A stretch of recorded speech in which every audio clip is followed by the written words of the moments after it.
Hello दोस्तों, स्वागत है आपका एग्ज़ाम में यूट्यूब चैनल में। दोस्तों, जैसे कि आपको पता है कि यहाँ आगामी जो भर्ती है रेलवे में एलपी की है, और जिसका एलपी बनने का सपना है तो उसका जो है CBT 3 जो ट्रेड से संबंधित टेस्ट होता है जिसमें 75 क्वेश्चन आएंगे, इसको पास करना दोस्तों अनिवार्य है।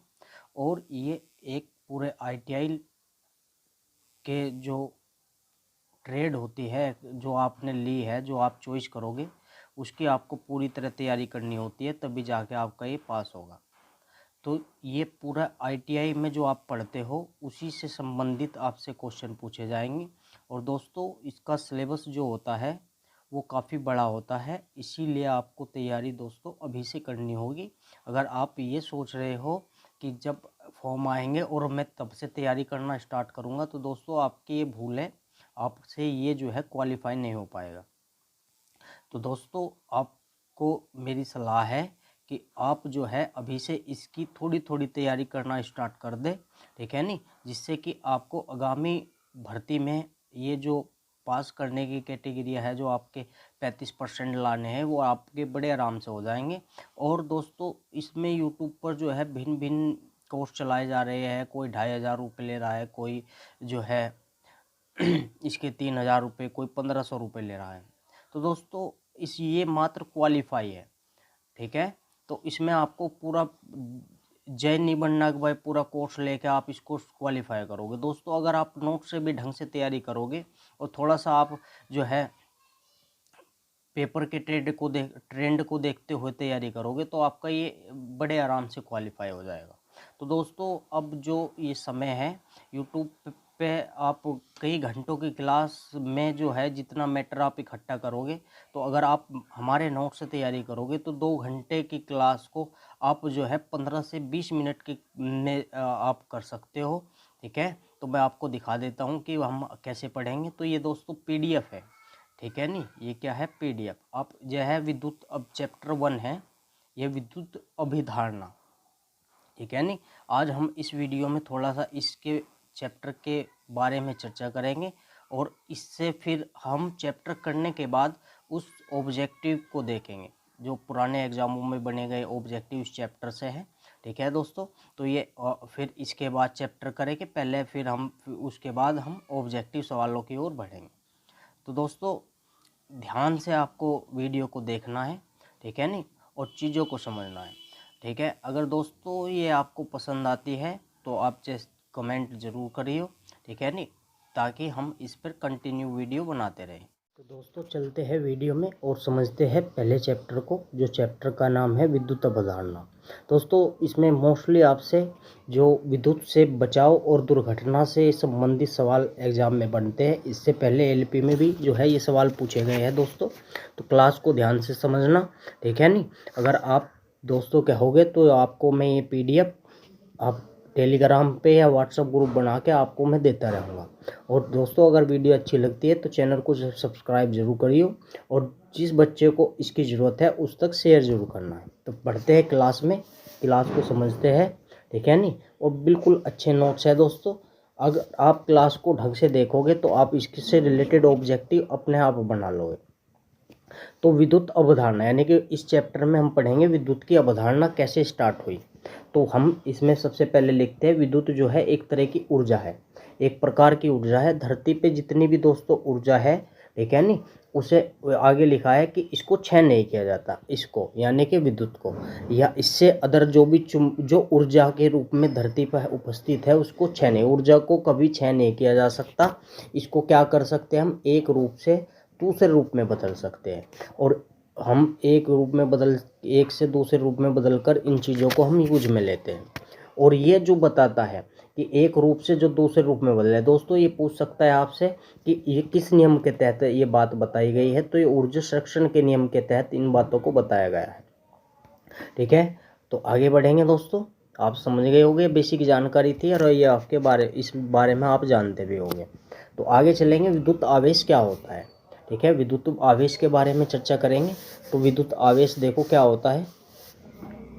तो दोस्तों, विद्युत आवेश ये होता है, अगर कोई पदार्थ है, ठीक है, यानी क्या है, कोई पदार्थ है, पदार्थ का वह विशेष गुण जिसके कारण वह अपने चारों ओर, यानी कि इस पदार्थ के चारों ओर जो भी बल लगेगा, जिस तरह का भी वो बल लग रहा और जिससे यो अनुभव कर रहा पदार्थ, यानी कि विद्युत और चुंबकीय या विद्युत चुंबकीय प्रभावों को उत्पन्न या अनुभव करता है। वो पदार्थ उस पे लगने वाले बल को जो अनुभव करे उसको क्या बोलते हैं? आवेश बोलते हैं। दोस्तों हम आगे जब इलेक्ट्रिसिटी चैप्टर पढ़ेंगे पूरा तो इसको फुल डिटेल पढ़ेंगे। हाँ, हम अभी जो है अभिधारणा है, यानी कि शुरुआत पढ़नी है, ठीक है नहीं।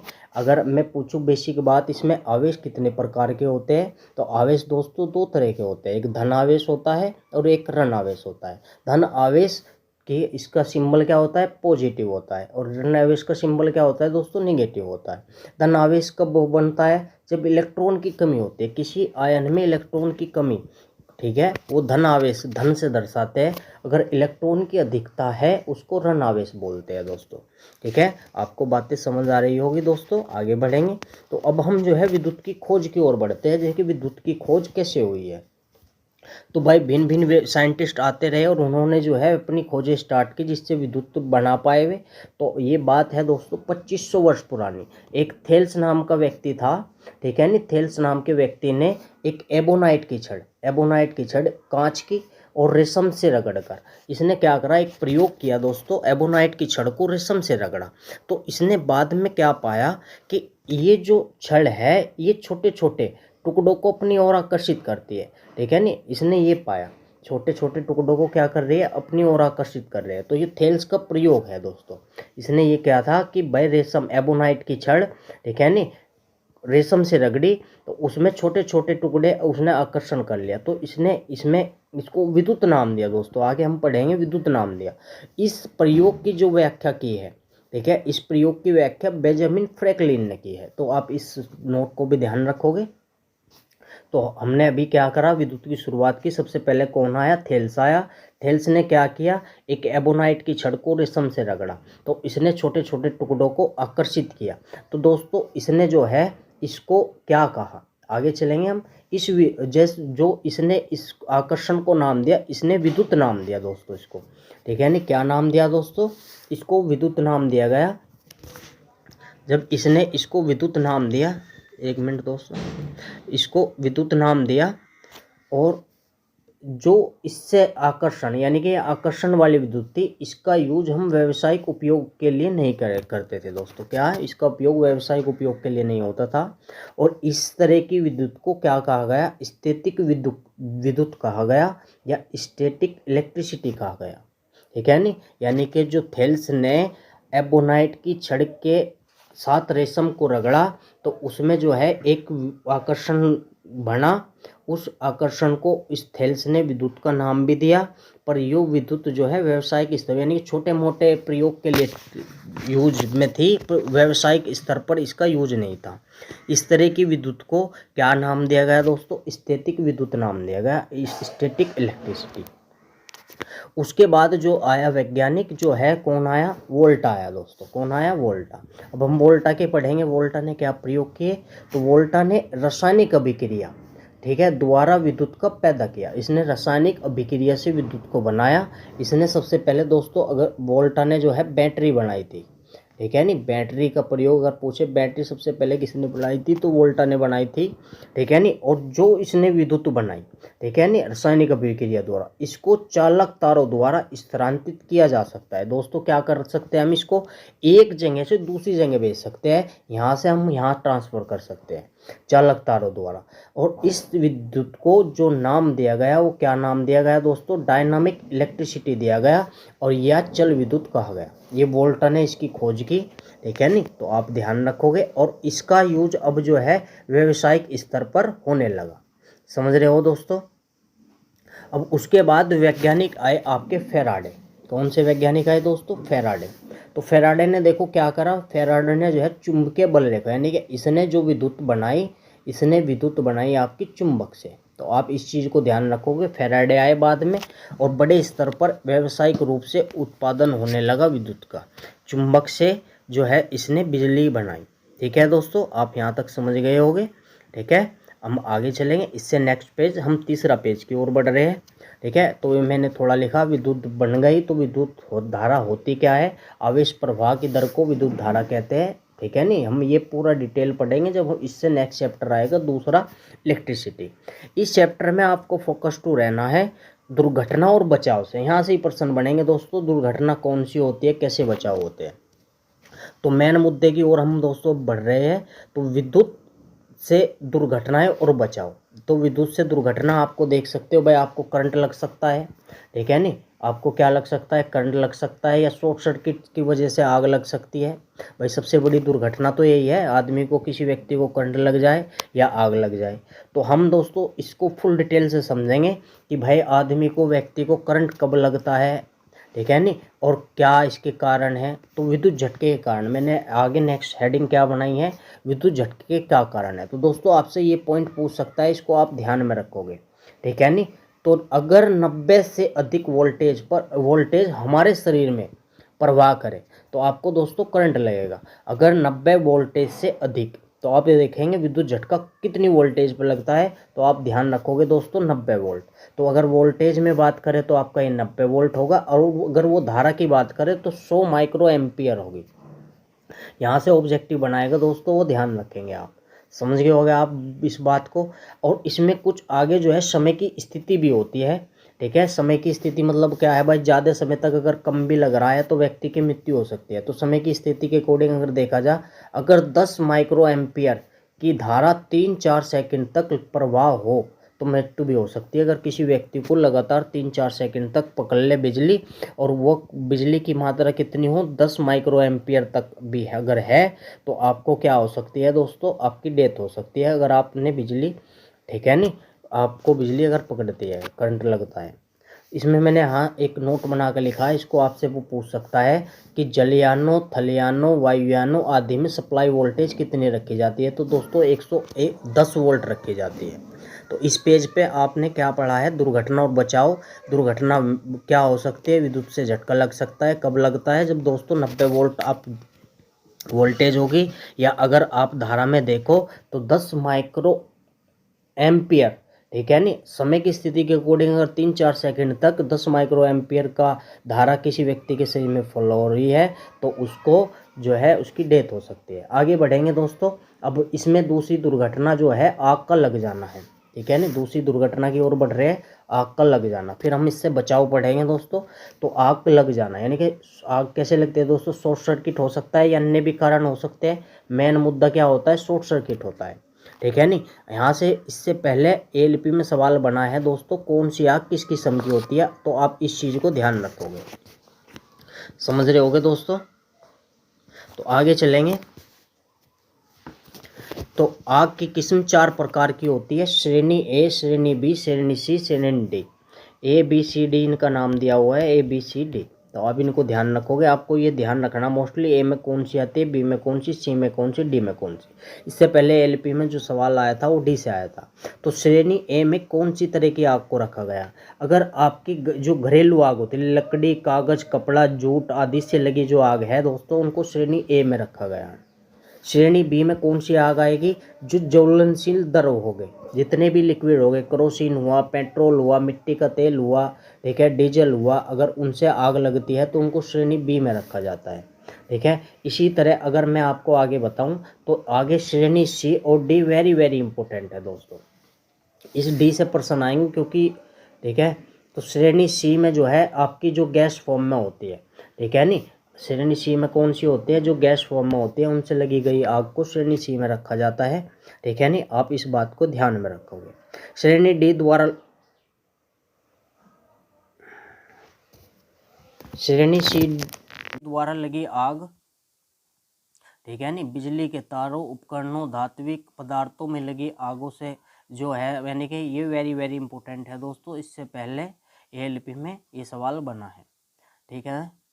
तो श्रेणी डी ये बहुत ही महत्वपूर्ण है हमारे लिए, क्योंकि यह है विद्युत से लगी आग श्रेणी डी में रखते हैं। उसने पूछा था कि विद्युत से लगी आग को कौन सी श्रेणी में रखते हैं, तो विद्युत से लगी, बिजली के तारों से लगी, उपकरणों से लगी या शॉर्ट सर्किट से लगी, इसको श्रेणी डी में रखा है। श्रेणी डी में आग बुझाने के लिए यूज करते हैं हम CO2, ठीक है नहीं। अगर हम इस श्रेणी की आग है बिजली वाली तो CO2 और जो है कार्बन टेट्रा क्लोराइड यंत्र का हम प्रयोग करते हैं, हम आगे इसको पढ़ेंगे। तो हमने अभी क्या पढ़ा है दोस्तों, इस पेज पर हमने आग पढ़ा है, आग लगती है कैसे, कितनी किस्म होते हैं, तो ए बी सी डी होते जो ए में आएगा दोस्तों घरेलू आएगी, बी में जो आएगा आपकी द्रवित जितने भी होंगे, सी में जो आएगा गैस वाले आएंगे, और डी में जो आएगा आपका दोस्तों वह बिजली से लगने वाली आग होगी। तो बिजली से लगने वाली आग हमारे लिए इम्पोर्टेंट है, ये एग्जाम में पूछा जाएगा। तो दोस्तों हमने अभी 4 पेज पढ़ लिए, आगे हम पढ़ेंगे 5। ठीक है ना, इनसे बचाव क्या है।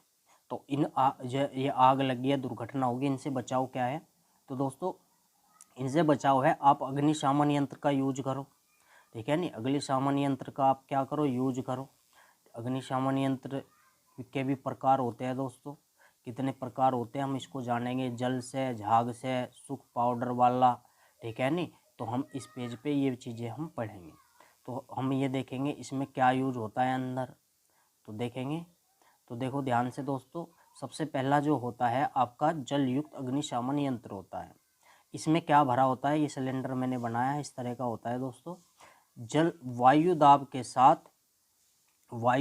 साथ जल भरा होता है। इसके अंदर क्या भरा होता है, इसके अंदर वायु दाब के साथ जल भरा होता है। और जब कभी आग लगती है तो दोस्तों इस हैंडल को दबा के, इस वाले हैंडल को दबा के छिड़काव कर देते हैं और आग पे काबू पा लेते हैं। तो दोस्तों इसका जल युक्त का जो यूज होता है, अग्निशमन यंत्र का यूज होता है, आप ध्यान रखोगे, यही पूछता है सवाल कि किस तरह की आग को बुझाने में होता है। तो दोस्तों श्रेणी आग, जो घरेलू गैस जो आग होती है, कपड़े से, कागज़ से, लकड़ी से लगी आग को हम श्रेणी एक की कैटेगरी में रखते हैं, ये वो बुझाती है अग्नि।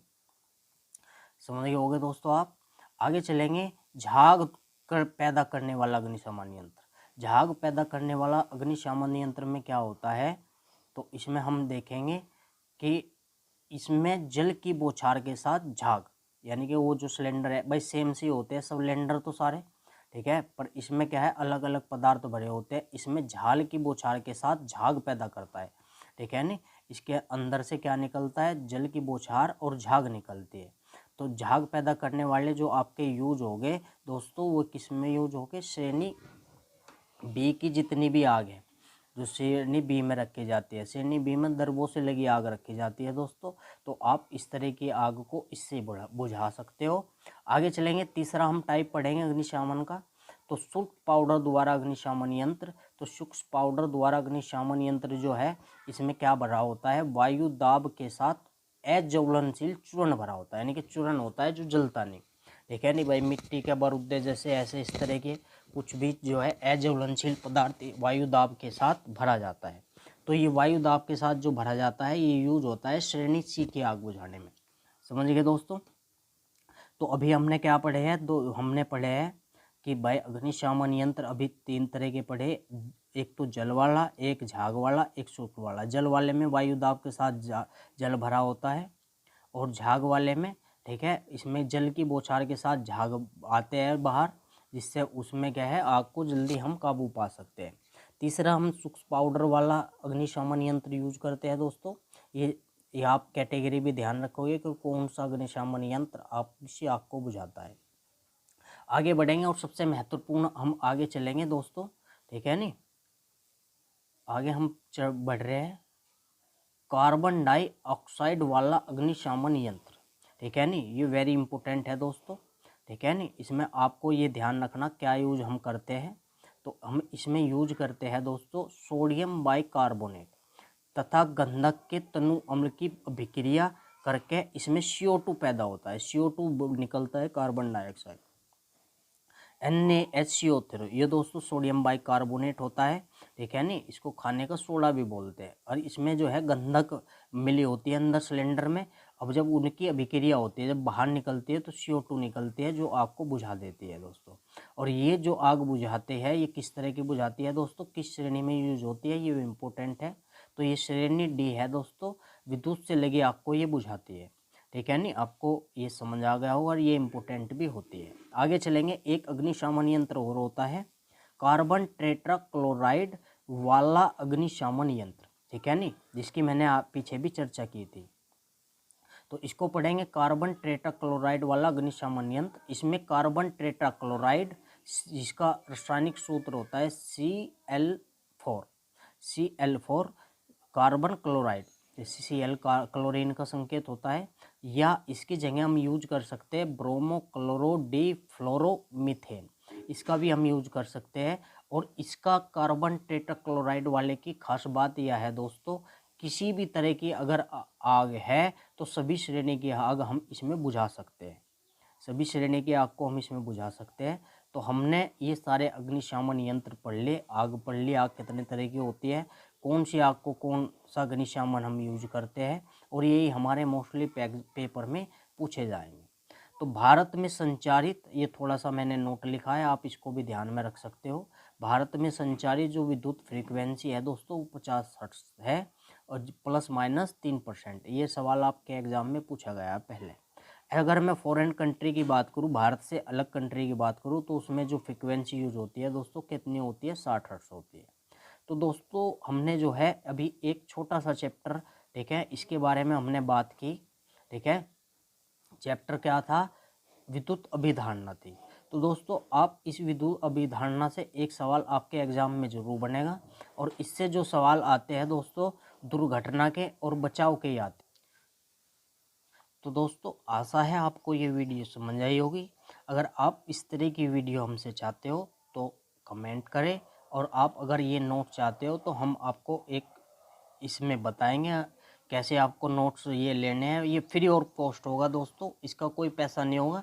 आप हमसे जुड़े और चैनल को बस ज़्यादा से ज़्यादा शेयर करें, और जी जो है ये चैनल आपका ही है दोस्तों, इसको ज़्यादा से ज़्यादा सब्सक्राइब कराए। बस आपकी ये कंटिन्यू क्लास हम लाते रहेंगे, ठीक है नहीं। और सबसे बड़ी बात, आपको जो है टॉप नहीं मारना दोस्तों, मात्र क्वालिफाई है ये, तो आपके इन नोट से ही क्वालिफाई हो जाएंगे, ठीक है नहीं। इस चैप्टर 1 पे मैं एक क्लास और लूँगा, थोड़ा सा इसमें मैटर और रहेगा, ठीक है। ये छोटा चैप्टर है, एक नंबर में बचाव अग्निशमन यंत्र यही आते हैं और कुछ नहीं दोस्तों।